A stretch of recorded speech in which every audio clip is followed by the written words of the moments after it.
Assalamualaikum warahmatullahi wabarakatuh. Sahabat yang beriman, semoga kita dalam lindungan Allah, amin ya robbal alamin.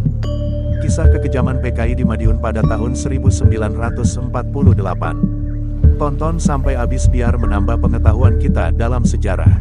Monumen Kresek menjadi saksi bisu kekejaman Partai Komunis Indonesia (PKI) saat membantai sejumlah tokoh dan ulama di Madiun. Kekejamannya pun telah melegenda. Gambaran kekejaman PKI tersebut dapat dilihat di sejumlah relief yang ada di seputaran monumen. Tak jarang pengunjung merasa miris dan tidak tega untuk melihatnya. Ngeri sekali ini gambar reliefnya. Banyak korban dibunuh secara kejam. Diikat tangan dan kaki, diseret, serem. Nia sendiri mengaku datang ke monumen ini karena penasaran dengan cerita kekejaman PKI. Ia berharap dengan datang ke monumen itu, maka ia bisa menyampaikan cerita itu kepada anak cucunya kelak. Saat kejadian saya memang belum lahir, tapi saya akan menceritakan ke anak cucu saya kelak tentang kekejaman PKI dalam sejarah, paparnya. Dikisahkan salah satu pengelola monumen Kresek, Heri Purwadi, dalam sejarahnya, mereka yang menjadi korban kekejaman PKI, baik dari tokoh ulama maupun santri dibunuh secara keji, dicambuk, disayat dengan pisau, bahkan juga ada yang dikubur hidup-hidup. Kalau mendengar ceritanya sangat miris. Ini patung yang paling besar menggambarkan bagaimana PKI mengacungkan celurit ingin membantai seorang ulama yang pasrah, jelasnya. Ada pula relief yang menggambarkan seorang warga ditelanjangi dan diseret dengan tangan kaki terikat. Ada juga seorang kiai yang diikat, diseret, kondisi telanjang. Tak tega kalau membayangkan, tambahnya. Tak tanggung-tanggung, korban pembantaian PKI kala itu mencapai 1920 orang, padahal PKI hanya menduduki Madiun selama 13 hari saja, terhitung sejak tanggal 18 sampai 30 September tahun 1948.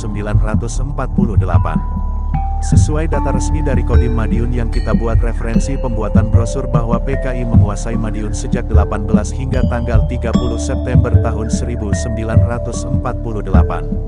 Singkat namun ada ribuan korban yang berhasil dibinasakan dengan kejam, ujar pengelola monumen lainnya, Tri Sugianto.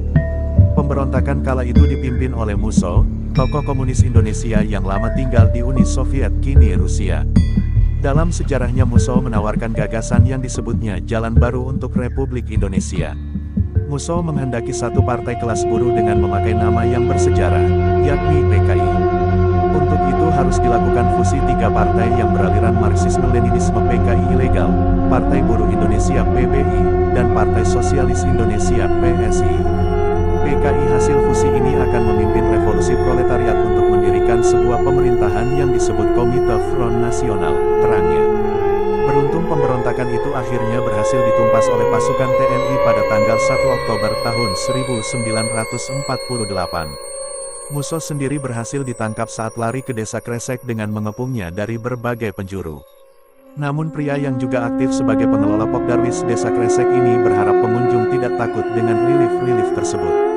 Sebab tujuan pembuatan relief dan monumen ini adalah sebagai bentuk penghormatan terhadap para korban. Terima kasih sudah menonton. Jika ada kesalahan mohon maaf sebesar-besarnya dari Kodi Channel. Assalamualaikum warahmatullahi wabarakatuh.